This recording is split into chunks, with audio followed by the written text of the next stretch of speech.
Welcome to the Geek Homeworld. I am your host, Ed, aka Savage Tech Man.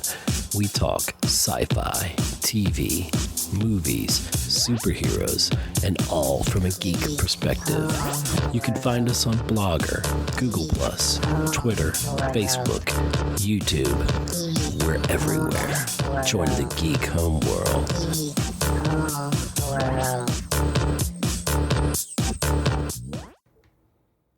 Good evening, ladies and gentlemen. We are tonight's entertainment, and here we go. Welcome to another episode of the Geek Homeworld podcast. Once again, joining me is the wonderful, spectacular Scott Schreiber. Welcome. Hey, thanks for having me back. Okay, check is in the mail. We are here talking what we intend it to be spoiler-free. Yes, I think we're reviewing Joker here, and we'll try to go spoiler free for those of you that can't get to the theater right away. We were fortunate to go last night. Absolutely, first screening in the Big D, and got 5 o'clock show. Couldn't wait for it, and I tell you, it absolutely delivered. I thought I see how it could be a polarizing film. Some people may not appreciate the. Maybe some of the politics in it or some of the violence too, but and there's not as much violence as people would think, especially with the FBI warning and all. But I see now why the FBI sent that warning out.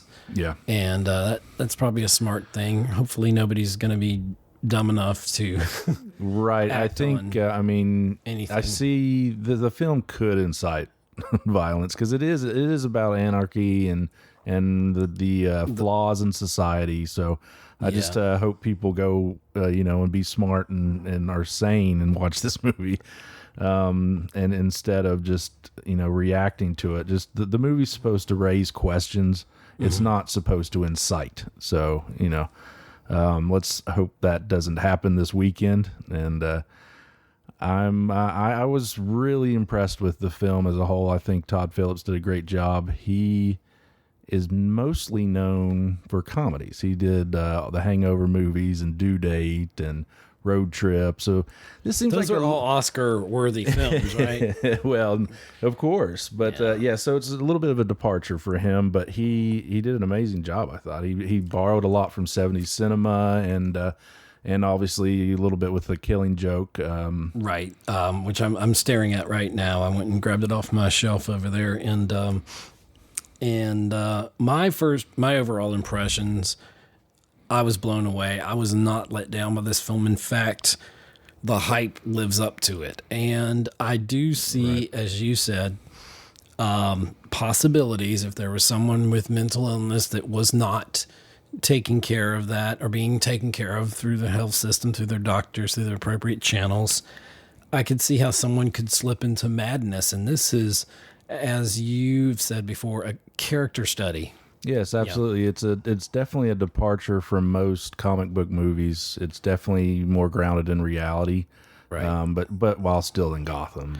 But yeah, this, if you know nothing for some reason about Batman or the Joker or whatever, you can still watch this film independent of anything. You don't have to be part of the DCEU to understand this film. And this, I'm not sure if I'm ready to put it on the level with Logan and stuff like that, but how that transcended the genre for Marvel of superhero films, the way that Dark Knight, I think, transcended, and Joker, I think, is up there. I think we have maybe the second or third best, because I want to count Mark Hamill in there. His Joker, I'll always love his Joker, is almost quintessential. But for the big screen, this is definitely my second or almost tied for first Joker. But it's hard to replace the Dark Knight. And please don't go into this thinking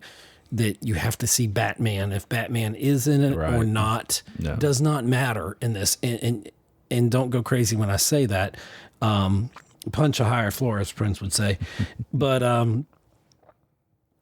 I think it works well. That would be spoilery if I told you either way. If we see Batman in there or not, or a Right. earlier version or anything. So it does bode, I don't know if that's the word. It borrows from Batman the Killing Joke, the wonderfully graphic novel by Alan Moore and Brian Boland, Batman the Killing Joke.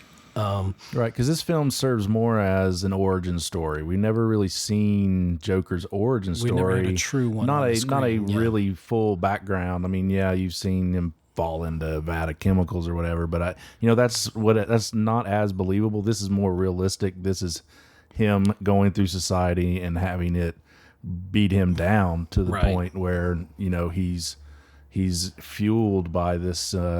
Everything that's gone wrong. It's just like a whole bunch of bad things that happen to this poor individual, and being poor, I would say, because there's the class structure. They touch on a lot of things that are relevant, like mistreatment of people in different classes, economic, not diversity, but inequality. Well, yeah, sure. Economic classes. There's definitely this idea of eat the rich.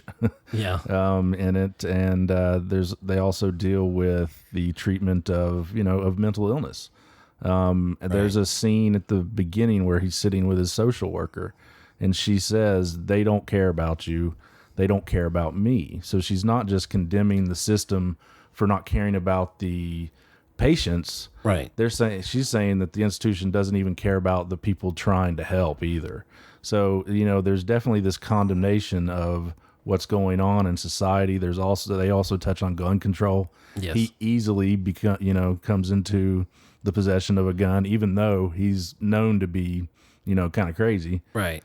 So it is a definitely more political take on a comic book character, and I think that's what's going to make it stand out. I do think it is. It's up there with Dark Knight. Time will tell. I think Dark Knight's more action and more fun. Even though it is dark, it's still it starts off with that heist at the beginning, so you're on a roller coaster already. The sound design in that just gets you in the mood for. I just love the opening of that film, and it's just so succinct. What's the word I'm looking for? It's so. Happens, ding, ding, ding, ding. Right. You're right. It goes right away, and the pacing is furious. Yeah.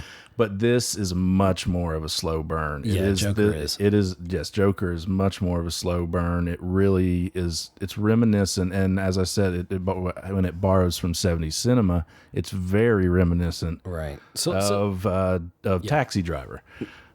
So it basically, Taxi Driver follows Travis Bickle and as his slow descent into madness, and this is essentially the same thing. That was a Scorsese pick. It's also like King of Comedy, another Scorsese pick. Which is from the 80s, and that had Robert De Niro. Right, and basically a reversal of roles. Because in King of Comedy, he's the guy, he's the crazy stand-up who's obsessed with the late-night TV show host, played by Jerry Lewis, which it makes you really, this film makes me want to go back and watch King of Comedy, Taxi Driver, and a film from 76, Network. Yes, that's the same year actually as Taxi Driver, oddly enough. But it's if you're not familiar with the film, you're probably familiar with the line, "I'm mad as hell and I'm not going to take it anymore." That comes from Network. There's actually at the ending of that movie, well, I don't know if we should spoil it. Well, 43 years is probably long enough. I can spoil it for you.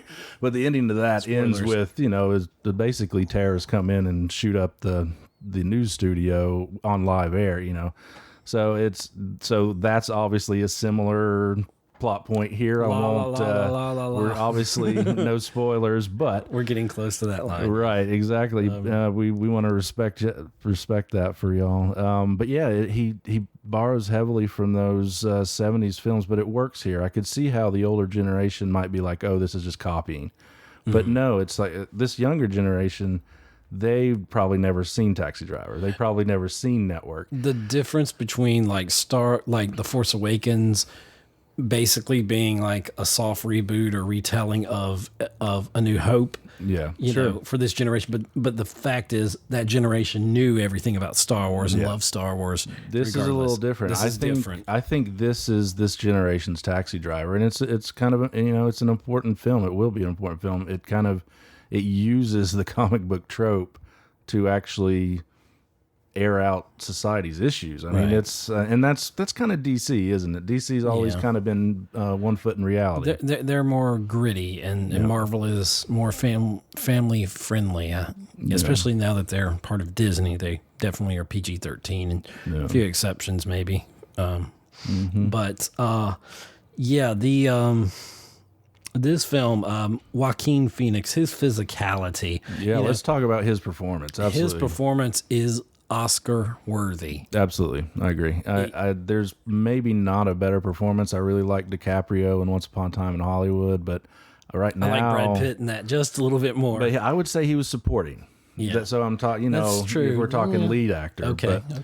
But no, I get your point. Yeah, like Brad's great in that too. I'd put him up for supporting for Once Upon a Time in Hollywood. But yeah, I think Joaquin's front runner for lead actor right now. I mean, we've got 3 months left, so we're going to see some other great performances. But he did transform himself. I mean, he looks like he weighs 75, 80 pounds. Right. And I mean, skin and bone. You know, like for Raging Bull and stuff like that. I think De Niro did that too. He was famous for, losing amounts of weight. Christian Bale, who played Batman, has done that for roles. He's gained weight, lost weight.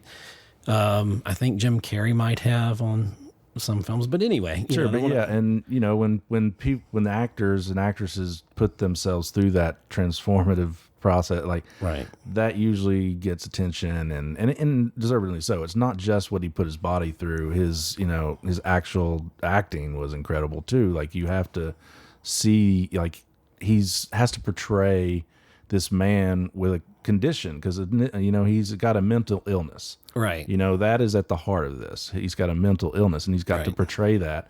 And is it sympathetic, is it not? Like, that's going to be an argument. Do we want to sympathize with him? And I think some people do, because of the mentally ill need better treatment, essentially. And and they definitely drive that home with this. And now this was at Cannes, Joker, but it was also at Cannes. Excuse me. I say whichever. It wrong. Yeah, it doesn't matter. But it was also the French probably care, but it was at Venice, and Venice won. Yeah, they Joker won the Golden Lion, I believe it's called, at the Venice Film Festival, which is a big deal. I mean, especially for a quote unquote comic book movie, which it's again we're saying that it's debunking that it is. Yeah, it doesn't. I think I can see where this film could divide some people, some fans. I see that there are points where it could, but overall, I think we need to look at this film for what it is and the greatness of this film. And I love the psychological slow burn of this, and and he plays that off perfectly. It's like he does. And I don't think we should compare Jokers. Honestly, when we were talking about it earlier, it's like they all have the greatness to them. I mean, Jack was fantastic, and then of course Heath, won his Oscar for always that. Be one but of the best, they are all kind of different in a way. Like Ledger's Joker is like kind of a fun kind of psychotic. This is more of is not necessarily evil, but I mean, just a unstable psychotic. This is disturbing psychotic. Very disturbing, very, and he has, it's weird because you do feel sympathetic for him throughout the film, but then towards the end, it's kind of hard to feel sympathetic for him. Right, and I think that, that's on purpose. I hope it's on purpose. It's like, that is the conflict of it. It's like, that's society. It's like you want to think the best of society, but it's hard to when you see all the bad. I mean, there's several moments in the film where he gets beaten up essentially for no reason, over a sign, over a couple of words. I mean, just little things like that. And that unfortunately that stuff happens all the time. And you know, it's you feel sympathetic because, I mean, there's, you know, he doesn't have that support system. His support system's falling apart. That therapist tells him basically, I can't see you anymore. Yeah, they cut the funding. Yeah, they cut the funding. And so he has no support net. He has no close friends. He has no acquaintance. Right. The closest person to him is basically his invalid mother. Yeah. Right. And there are some twists and turns on that storyline. And I'm trying to keep it spoiler free. Sure. And because I really want to jump into those. But for fans of Gotham and DC, I think, you know, with some of the backstory that comes to light, you'll be pleasantly surprised. Like I was. I know I had one moment where I was like, "Holy cow! That's a really cool like thread." Right. I thought it was a cool way to go about telling his story and who Arthur Fleck is, or may not be, is or isn't. And there's consequences to actions, whether they pay off in a future film or if this is a standalone. Yeah, that'll be interesting because first of all, this is going to make a lot of money. The budget on this was $55 million. It's going to make that in its first weekend alone. It's hopefully double that. Yeah. Yeah. But so that will make them kind of be like, well, maybe we should continue this. Well, they're projecting roughly 50 to 80 million opening. Yeah. Which but I'm thinking 80 to 100 and I am caught up in some of the hype, but this is the hype after seeing it. And I'm telling you, this is a film you should see. I imagine as we're recording this today, it's Friday, so it's opening day of it. And we went to the Thursday show at 5. So I imagine it's going to be packed tonight or today or whatever, and through the weekend, the showings of this. And I really think people should see this film, and do not take your children. I'm sorry, if you don't have a babysitter, there's parts of this film that your kids do not need to see. I don't care if you think your kids can handle zombies and violence and all that. Really, you should leave the kids with a sitter or have a friend or somebody, you know, watch the kids, whatever, you know, because I really personally say the kids should not see this. And I'm almost 50 and it still bothers. There's parts that bother me. It has an R rating for a reason. It's a strong R. And I mean, don't go into it thinking this is just going to be a bloody massacre, because it's not. It is a slow burn, as we said. But there are at least 2 scenes that are more graphic than Dark Knight. Yes, absolutely. It's not illusion. It's very graphic, and so that is disturbing. That's that's going to be a problem that a lot of some audiences have a problem with, or an issue that could brings it. I was thinking that. That same line of thought during the film, and I'm like, this is disturbing me. And I was kind of numb after watching the film. I wanted to come home and immediately podcast about it, but then I said, I feel like I need to sleep on this. And what are your thoughts? Same here. Like any movie, I like to sleep on it and make sure, my initial thoughts are still there in the morning. But I knew right away last night that this was a unique film. It was just, it's just got so much going on. And this is such an anarchist film. It is it's I hate to say this, it's anti-establishment, which you can say police, you can say government. It is, think of the Joker, you think of anarchy. Yeah. Heath Ledger's Joker, he said he's just like a wild dog chasing a car. If he caught it, he wouldn't know what to do with it. Yeah. And I think this particular Joker, if he caught that dog, would do something terrible to the dog or the car. Not the dog. Gosh, I take that back. He didn't say dog. No one said dog. You'd be good to animals there. But anyway, wow. It's almost, I don't want to overhype it at all, but I think this is going to be, if not it is definitely one of the best portrayals of the Joker. And it's the Joker the way you've maybe seen him in The Killing Joke, and you've seen him to that extent in the comics. This feels like a real person. I felt like I was inside of his mind, looking through his eyes, living what he was living, and feeling sympathetic for him. Like, you feel sympathy for Thanos even, but this is nothing like Thanos. Thanos looks like, a nice guy compared to, even though he wiped out half a civilization, with a snap, but just the realness, the rawness of this Arthur Fleck, this Joker, and there's been talk whether this is the actual Joker or is this just a standalone or whatever.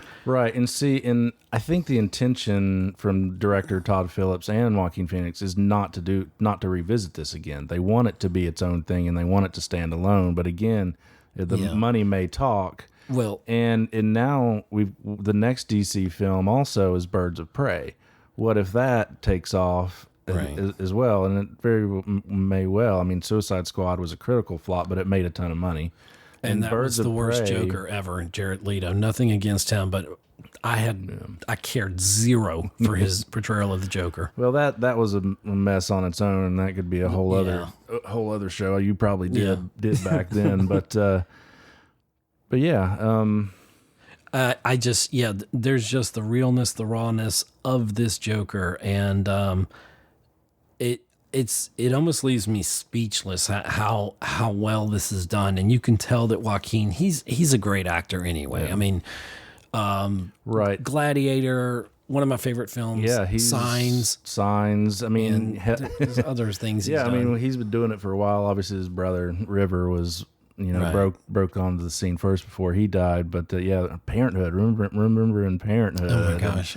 But he's obviously Johnny Cash. So that's true. And I remember reading. I believe they said this goes back to being standalone as well. That they didn't want to have Joaquin enter the DC universe. They wanted DC to enter the Joaquin universe. Wow, that's interesting. And I don't know if I want to say, everybody thought Batman v Superman was dark. Mm-hmm. And that comes from the Dark Knight Rises novelizations and stuff like that. It's based on that, basically. But this one is so more Killing Joke. This Joker is too dark. I almost think this film needs to exist as a one shot. Yeah. But I remember when we were leaving the theater, you said, "Man, I want to know what happens next," because that closing scene, and which we can't talk about because we're trying not to spoil it here for you, but that closing scene, it just makes you want more. You do. You want to see him in this character, like, because he become, this is, again, we say that's a slow burn origin story. So you see him become the Joker, right, and he's not really fully the Joker until further along in the story. So I want to see one where he's fully the Joker the entire time. We may not get that, and that's fair, but again, without going into plot points, you said that he could just be inspiring the real Joker. Right. And there's a reason that adds credence to that in the film, and I can't say what what I'm talking about. Absolutely. And it's a very important Joker part of his mythos, but that we can't really say, otherwise we're spoiling. But if you really know the whole Joker story, then that part could say that, hey, this isn't a Joker, this inspired, this Arthur Fleck isn't the real Joker, even though he calls himself Joker. But it could inspire someone else. And that's something like, that's what they did in Gotham, the TV series. And, you thought one guy was, and I can't think of the character's name right now. It escapes me, but Jerome. Then his twin brother, Jeremiah, I think it is. Yeah, maybe. Or vice versa. Been a while. Close enough. And, but it's so much darker than all that. And this is not as shiny as that, and that's, I've always liked DC for that. And no offense to Marvel, Marvel's always kind of seemed like the shiny cookie cutter just kind of happy ending one. And, that obviously didn't happen on Infinity War. No. But, I've always thought of DC being the more realistic and grounded and dealing with society's issues. Yeah, Marvel had X-Men dealing with civil rights. I'm not going to... Yeah, but there was nothing that they did in the X-Men that's close to as dark as this. Yeah. And where it didn't work in Batman versus Superman, it works in Joker because it's so real. It's got the realism of Batman Begins, of the Christopher Nolan, and don't compare it to The Dark Knight. Don't compare it to Dark Knight Rises. Don't compare it to that. No, this is not a superhero movie. This is not a superhero movie. This is more in the line of Logan. I'm not saying right now that it's as good as Logan or better, but it's. Well, I get what you're saying because it's definitely kind of. I don't know if transcends is the right word, but it definitely gets out of the genre a little bit. Right. It definitely seems more like this 70s art house film, and as Logan felt like a Western, right. And, so it definitely, flips the genre. Even Rambo kind of played with that. I got that image, at the end of Rambo. I think they were trying to maybe, get that. But the Rambo wasn't, Last Blood wasn't close to this film. Oh, goodness. But, it probably is violent. I don't know which one was more violent. Well, no, Rambo's more violent. Rambo's more because violent. There's more quantity of it. And there's more quantity and it is as graphic. So so that's why this is a much better film because it's more cerebral. Well, when the violence happens, there's a reason for it, and it's and it's visceral. And it's like a breaking point. It makes you really feel uncomfortable. While in Rambo, it's just kind of like, oh, blood and guts, blah. It's like you're not going to need that body organ. Let me just pull it out of you, or whatever. No, and, this is definitely feels more real, and that's what's kind of terrifying about it. Yeah. Wow. Well, what else can we say about Joker? It lives up to the hype. I wasn't sold like completely beforehand. It was like, oh wow, it won the Golden Lion at Venice. It's got all these accolades. All these critics are saying it's the best thing ever. So I went into it kind of skeptical, and when I left the theater, I couldn't stop thinking about it all night. It's one of those movies that just raises questions and makes, at least for me, and I have appreciation for Batman. I mean, that was my my comic when Batman. Yeah, absolutely. So so maybe I'm a little biased there, but it definitely will stand as one of the best films of the year. I just don't see anything. I reiterate the fact that if you had just appeared on this planet today and you went and saw this movie called Joker and never heard of Batman, you would still appreciate this film. Or you would I'm sorry to interrupt you. No, go ahead. Or you would at least understand. You would feel something, and you're going to feel something in some way, and good point. One way or the other. And I think that's a mark of a good movie. It's going to disturb you. It's going to make you ask questions, or at least I think it will. Art should challenge you. And when I say art, exactly. I'm talking film, whatever, actual art and everything else. But yeah, this film definitely hits on a lot of hot social points, and it doesn't. Even if you don't agree with what this film is saying, even if you don't agree with what this film is saying, it's still like it raises those questions that are legitimate questions in today's society. So, especially the treatment of the mentally ill, and I think that's at the heart of this film. And and if someone you can totally believe that someone who went through what Arthur Fleck goes through in this movie, Joaquin's character, you could see them taking it to that next level and becoming the Joker, taking on that persona and just being, out there, that, intense. I mean, I'm actually surprised it wasn't more intense, because they could have really, Deadpooled it up. But even Deadpool can get away with really graphic violence because there's the humor there, and and it's in the context. If we had that same level of graphic violence in this might have got an X on it. Well, it would have, and the reviews would be terrible. Right, they're a little mixed right now. I think it's because again it's polarizing. Yeah, but you're right. As we said before, you don't want too much of it because then it just takes away from the realism. And right. I'm as fascinated, or if not more, not by the violence. The violence isn't what it's about. The violence is a result of the journey, the downward spiral, to coin a phrase or borrow a phrase. I mean, there's also one thing about today's society that we didn't really touch on that's in there is this whole, the like culture, where thumbs up. Because once he sees people are agreeing with him, that's when he really gets fueled. It's almost he has anonymity, I think is the word, but then at first, and then he's like getting all these thumbs up, as so to speak, figuratively. Right. Yeah. So there's a point where he just rises, and the music, even though what he's doing is wrong.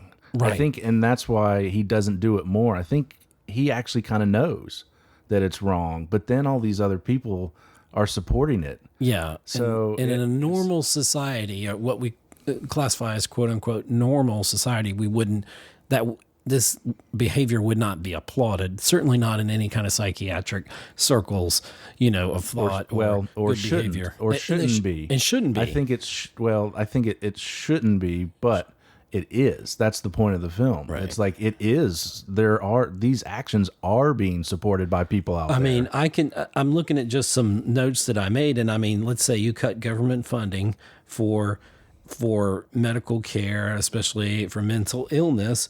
It can lead to a person, and if it could lead to someone, and doing things like this. And if you have, let's say, no background checks and just somebody hands them a gun, or whatever, I could see where it could lead to said person getting a hold of a gun there and then becoming this anarchist.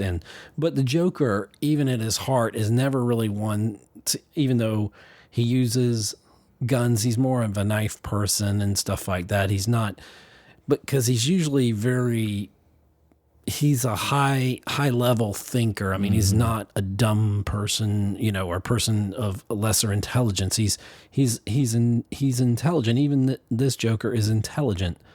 But he becomes sadistic, and he just becomes so jaded by the world. And when the world, or at least this big group of people, are rebelling against the system, like against the machine, as it were, of industrialization and everything else, and the class warfare, the financial class warfare and all that, then he embraces those people, like you said, around him, and it's almost like at one point they lift him up, and they almost literally do, actually, in a way. But and I said the word rise. There is a rising of this character, figuratively and otherwise, and it's a great character study. I think if I were a psychiatrist or someone, I would have to see this film, and I would probably diagnose this and that and say, here's a warning sign, here's a red flag. There should have been a support system for him, but that support system stopped being funded in Gotham, and among other services in Gotham. All of his support system failed him. It wasn't just that, and again, no spoilers, but everybody around him, kind of in his life, and things you think are there, and so I don't know what else to say about it without spoiling it.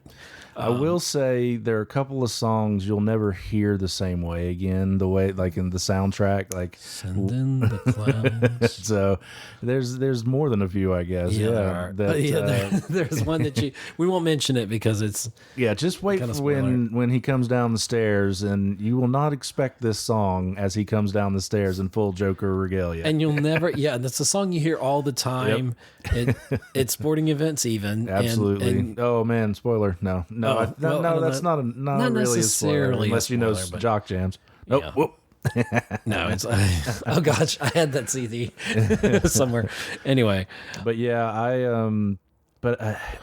the one song I will say, and it was used in the trailer, is "Smile," and that actually is such a perfect. It really is such a perfect song for this. The Charlie Chaplin song. I think Jimmy Durante sings it. I believe so. Yeah. I think Michael Jackson might have done it later. But he did a version. Yeah.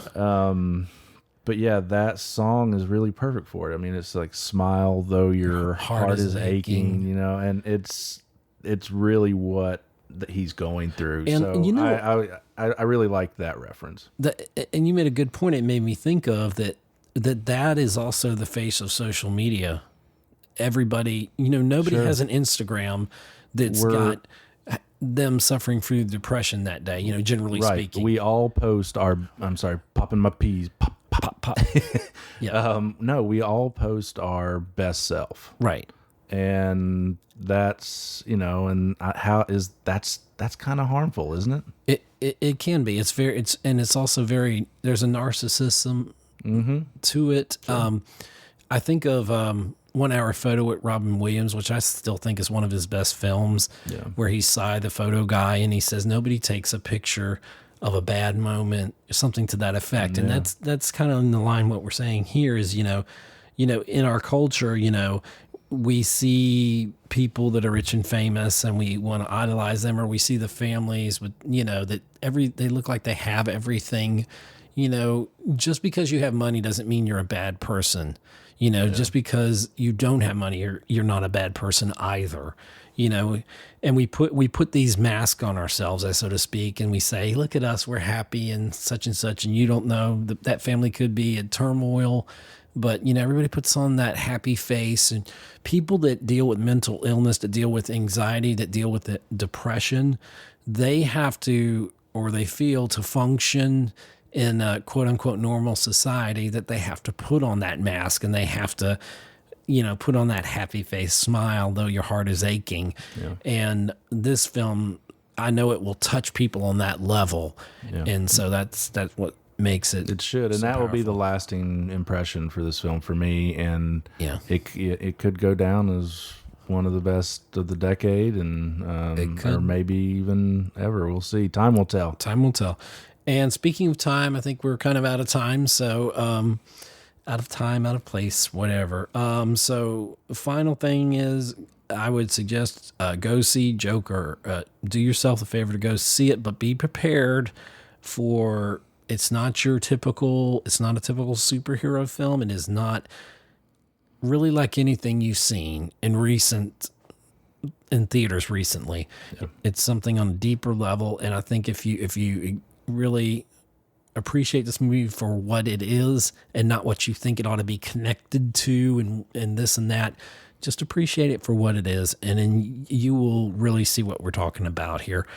So I want to thank you, Scott, for joining me. It's such a better conversation having you here. My pleasure, Ed.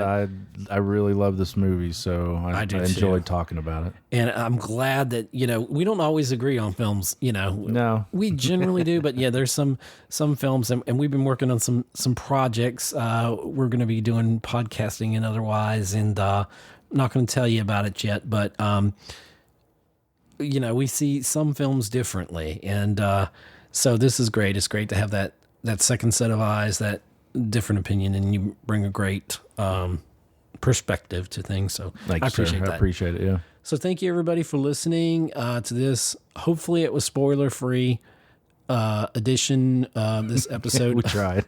We tried our best. It's so difficult not to. It's like you really know a secret and you just want to tell, but, you know. But anyway, thank you for listening to the Geek Homeworld podcast. You can find us on Twitter at Geek Homeworld. If you're interested in the film industry, we talk about that here, but I have a show called Savannah on Film, which is Savannah on Film, and you can find that on Facebook. We have a Geek Homeworld page on Facebook where you can follow us there too, along with Twitter. So I'm Ed Ciucevich with Scott Schreiber, and I want to say thank you. Bye. Thanks for listening to another episode of the Geek Homeworld with your host, Savage Tech Man. You can find us on Libsyn, Google+. Follow and interact with us on Twitter Like us on Facebook, listen to us on iTunes and leave a review, subscribe to us on YouTube, read our thoughts on Blogger. See you again on the Geek Homeworld.